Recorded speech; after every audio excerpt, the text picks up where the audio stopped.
সেদিন আসলে যে মানে আগারগাতে আমি কেক খেতে গিয়েছিলাম, আমাকে কিছু কন্টেন্টের ভাই ব্রাদাররা আমাকে ইনভাইট করেছিল।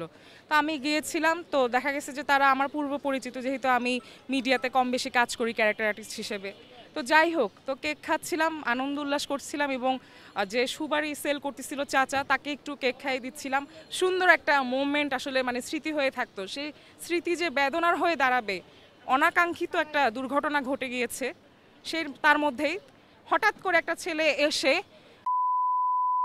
অশ্লীল অঙ্গভঙ্গি, এবং সে আমাকে তেড়ায় আমাকে মারতে আসছিল, এবং আমাকে বলতেছে যে মানে ওড়না নাই, এক সাইডে ওড়না পরা, এক সাইডে ওড়না নাই কেন, এই ধরনের বাজে মানে দৃষ্টিকোণ থেকে মানে বের হয়ে আসা উচিত, সেটা সে মানে নোংরা মন মানসিকতার পরিচয় দিছিল। যাই হোক, যা গেছে গেছে, এটা অ্যাক্সিডেন্টালি একটা দুর্ঘটনা ঘটে গেছে। এখন সে এটা সোশ্যাল মিডিয়াতে অনেক উত্তাল হয়েছে, মানে জিনিসটা ব্যাপকভাবে ছড়িয়ে গিয়েছে, এবং দেশের বাহির থেকেও মানুষ দেখতেছে। এটা আসলে দৃষ্টিকটুভাবে খুবই খারাপ। মানে ভবিষ্যতে যেন মানে দেশের মানে এইসব সংস্কৃতিকে মানে এক একটা ড্রেস আপ গেট আপ কিন্তু এখন হচ্ছে যার যার স্বাধীনভাবে সে পড়তেই পারে, তবে অবশ্যই সেটা শালীন রেখে। আমি এমন কোনো অশালীন পোশাক পরি নাই যেটা দৃষ্টিকটুভাবে খুব খারাপ লাগবে। তো যাই হোক, হয়তোবা বাংলাদেশের ভাবমূর্তি নষ্ট হবে দেখে ভবিষ্যতে পর্যটকরা এখানে আসতেও ভয় পাবে, বিশেষ করে নারীরা, যে না এখানে দেশের নিরাপত্তা নাই, নারীদেরকে হেনস্থা করা হয়, নির্যাতন করা হয়। তো সেই জন্য হয়তোবা বাংলাদেশের যে মানে প্রশাসন, পুলিশ বাহিনীরা, ভাই ব্রাদাররা, তারা স্টেপ নিয়েছে, এবং তারা মামলা করে এখন হচ্ছে তাকে আপাতত রাখা হয়েছে তাদের থানায়।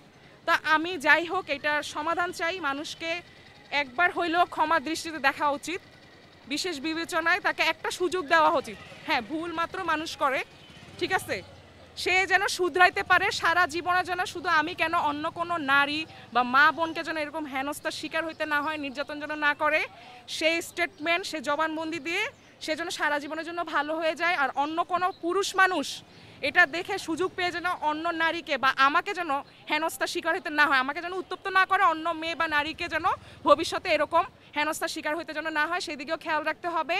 আর কিছু বখাটে মেয়েরা বা মহিলারা দেখা গেছে এটা দেখেও কিন্তু পুরুষকে আবার নির্যাতন করতে পারে, এটা করতে পারে। তো আমাদের এগুলা থেকে, এই গুন্ডি থেকে বের হয়ে আসতে হবে, এবং আমরা শান্তিপূর্ণভাবে দেশে থাকতে চাই। বাংলাদেশে যথেষ্ট নিরাপত্তা চাই, স্বাধীনতা চাই, শান্তি চাই। সেটা প্রত্যেকটা নাগরিকের জন্য, 18 কোটি 20 কোটি মানুষের জন্য আমরা প্রকৃত নিরাপদভাবে চলাফেরা করতে চাই। এটা আমার মন থেকে একজন বাংলাদেশি নাগরিক হিসেবে কামনা রইল। আমি আসলে কোনো অভিযোগ করি নাই। আমি দেখতেছি যে সে এক্সট্রিম লেভেলের আসলে মানে অনেক বাজে বাজে স্ল্যাং ইউজ করছিল, অনেক গালিগালাজ করছিল। তারপরে দেখা গেছে আমাকে মানে তেড়ায় মারতেও আসছিল, আমি চলে গেছি। কিন্তু এটা সোশ্যাল মিডিয়াতে অনেক ঝড় উঠেছে, অনেক ভাইরাল হয়েছে। জিনিসটা হচ্ছে মানে অনেকে এটা দেখেছে যে নারীদেরকে কিভাবে হেনস্থা করা হয়েছে, মানে যারা হচ্ছে মানে মেয়েদের পক্ষে। একটা হিন্দু ভাইও কিন্তু, একটা হিন্দু ভাইকে আমার পক্ষ থেকে অনেক অনেক সালাম এবং অনেক ভালোবাসা। সে আমার পক্ষ হয়ে মেয়েদেরকে যথেষ্ট সম্মান এবং রেসপেক্ট করেছে। যে তার পোশাক নিয়ে এভাবে অশালীনভাবে অঙ্গভঙ্গি করে, এভাবে বাজে করে, কটু করে কথা বলাটা আসলে আমাদের নারী জাতকে অসম্মান করা। এই জিনিসটা সে মানে প্রতিবাদ জানিয়েছিল, এবং সেই হিন্দু ভাইকে অনেক অনেক সালাম। আপনি অনেক ভালো থাকবেন, মন থেকে দোয়া করি। আসলে হিন্দু, বৌদ্ধ, খ্রিস্টান, মুসলমান, আমরা দিন শেষে জাতি ধর্ম নির্বিশেষে আমরা মিলেমিশে বসবাস করতে চাই, কারণ আমরা দিন শেষে সামাজিক জীব, আমরা একে অপরের পরিপূরক। সেটাই আমাদের হিন্দু ভাই আমাদেরকে উপকার করে দেখিয়েছে। আমি কোনো শাস্তি চাই না, আমি তাকে শেষবারের মতো একটা সুযোগ দিতে চাই, কারণ মানুষ বলে না, ভুল মাত্র করে, আর ভুল করলে তাকে একটা মানে ক্ষমা দৃষ্টিতে দেখা, মানে বিশেষ বিবেচনায়, স্পেশাল কনসিডারেশন। তো আমি তাকে হচ্ছে মানে ক্ষমা দৃষ্টিতে দেখেছি। মানুষ মাত্রই ভুল করে, এটাই তার প্রথম এবং শেষ সুযোগ। সে যদি দ্বিতীয়বার, আমি কেন, অন্য নারীকে বা অন্য মা বোনকে হেনস্থা করে, টর্চার করে, রাস্তাঘাটে হ্যারাস করে, বাজে কথা বলে, শুধু ও না, বাংলাদেশের যত ইফটিজার আছে, যত বখাটে ছেলেরা নারীদেরকে উত্তপ্ত করে, বাজে কথা বলে, হেনস্থা করে, ক্ষতি করে, নির্যাতন করে, সেটা বন্ধ হয়ে যাওয়া উচিত। সেটা বন্ধ যেন হয়।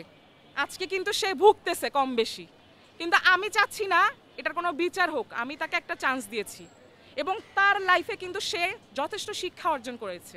সে কিন্তু 1-1.5 দিনের মতো অলরেডি থানায় আটক। এই জিনিসটা আসলে কোনো পরিবারের জন্য কাম্য না, কারণ আমি ফিল করি তার পরিবারটা অনেক স্বচ্ছ, অনেক সুন্দর।